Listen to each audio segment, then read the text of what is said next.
श्रमिकों की समस्याओं को लेकर बीएमएस ने मुख्यमंत्री को दिया 9 स्तरीय ज्ञापन। बरेली, भारतीय मजदूर संघ के पदाधिकारियों ने प्रदेश मंत्री राजेंद्र प्रसाद घिडिल्याल और जिला अध्यक्ष आरपी सिंह के नेतृत्व में श्रमिकों की समस्याओं के निराकरण के लिए मुख्यमंत्री को संबोधित 9 सूत्रीय ज्ञापन दिया और कहा कि मैं राजेंद्र प्रसाद घिडिल्याल, भारतीय मजदूर संघ प्रदेश मंत्री का दायित्व है मेरे पास, और साथ ही उत्तर प्रदेश विद्युत मजदूर संघ का प्रदेश अध्यक्ष का भी दायित्व है। मेरे साथ भारतीय मजदूर संघ के हमारे समस्त पदाधिकारी हैं। आज हम लोग पूरे राष्ट्रीय स्तर पर एक दिवसीय कार्यक्रम चल रहा है। पहले हम लोगों ने 18 तारीख को श्रम मंत्रालय के माध्यम से, अपने उप श्रम आयुक्त के माध्यम से एक ज्ञापन सौंपा है। जनपद स्तर पर जो समस्याएं हैं मजदूरों की, उनको लेकर के हम लोगों ने उसमें डिमांड करी कि जितने भी उद्योग हैं यहाँ पर, इंडस्ट्री है, वो सब लोगों ने फरवरी, मार्च, अप्रैल का भुगतान कर्मचारी को किया कि नहीं किया, इसके बाद की जानकारी हम लोगों ने उनसे मांगी है। आज हमारा पूरे भारत स्तर पर, राष्ट्रीय स्तर पर ये कार्यक्रम चल रहा है और हम लोग आज यहाँ पर अभी सीधा अपना ज्ञापन दे करके आए हैं, महामहिम राष्ट्रपति जी को संबोधित करते हुए और माननीय मुख्यमंत्री जी को संबोधित करते हुए। हमारी प्रमुख समस्या है श्रम कानूनों में लगातार बदलाव की बात ये सरकार कर रही है, केंद्र सरकार कर रही है। दूसरा ये है कि श्रम कानूनों पर सरकार ने 1000 दिनों के लिए पाबंदी लगाने का विचार करा है, प्रस्ताव दिया है, जिसके कारण से 1000 दिनों तक किसी भी उद्योग में किसी भी कर्मचारी को प्रोटेक्ट करने वाले जो श्रम कानून है उन पर पाबंदी रहेगी। एक बात, इसका हम लोग विरोध करते हैं, भारतीय मजदूर संघ इसका विरोध करता है, पूरे राष्ट्रीय स्तर पर करता है। दूसरा, हमारे काम के घंटे 8 घंटे होते हैं, उसको 12 घंटे बनाया जा रहा है कर्मचारियों का शोषण करने के लिए।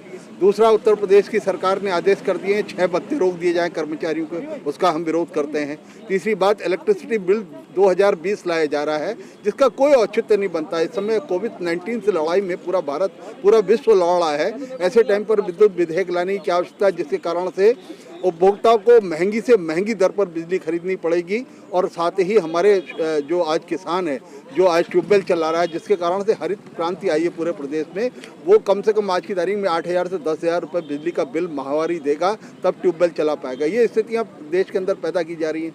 आज सड़कों पर मजदूर, आज एक नहीं, लगभग 10 करोड़ लोग सड़कों पर आज हैं।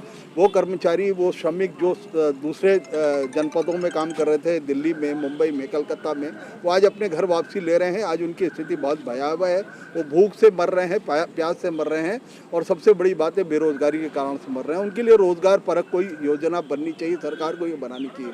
ये हमारा महत्वपूर्ण विषय है। इन तमाम विषयों को लेकर के आज हम सब लोग यहाँ पर जमा हुए हैं। हम सब लोगों ने इस बात की यहाँ पर कहा है कि हम कोविड-19 की लड़ाई में तमाम पूरे भारत का श्रमिक आज सरकार के साथ खड़ा है, लेकिन हमारे श्रमिकों की जो मूलभूत समस्याएं हैं, उन समस्याओं के बारे में, उनके निराकरण के बारे में भी इसी सरकार को सोचना पड़ेगा। हम लोग गैर राजनीतिक संगठन है भारतीय मजदूर संघ, लेकिन उसके बावजूद हमें जहाँ विरोध करना है, हमें यथावत हम विरोध करने की कार्रवाई करते रहेंगे। दूसरा, मैं एक बात और कहना चाहता हूँ, अपने स्थानीय स्तर पर ये बात भी, मांग भी भारतीय मजदूर संघ के माध्यम से हम उठा रहे हैं कि ये पूरे के पूरे इस कोविड-19 में पूरे भारतवर्ष के अंदर होना चाहिए, उत्तर प्रदेश के अंदर होना चाहिए, और खासकर हमारे जनपद में होना चाहिए जहां हम खड़े हैं, बरेली में।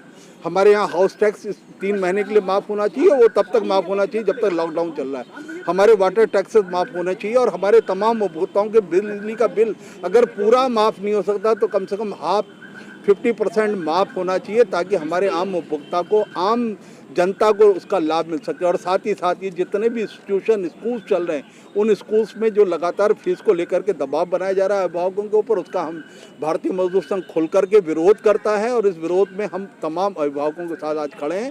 ये किसी भी रूप में हम लोगों को सह नहीं पाएंगे कि बच्चे घर पर बैठे हैं और वो फीस के लिए दबाव बना रहे हैं। ये बिल्कुल गलत है। इस तरह अगर करते हैं तो ये उत्पीड़नात्मक कार्रवाई मानी जाएगी, और भारतीय मजदूर संघ इसका विरोध करता है। इन्हीं शब्दों के साथ मैं अपनी वाणी को विराम देता हूँ। जय हिंद, जय श्री।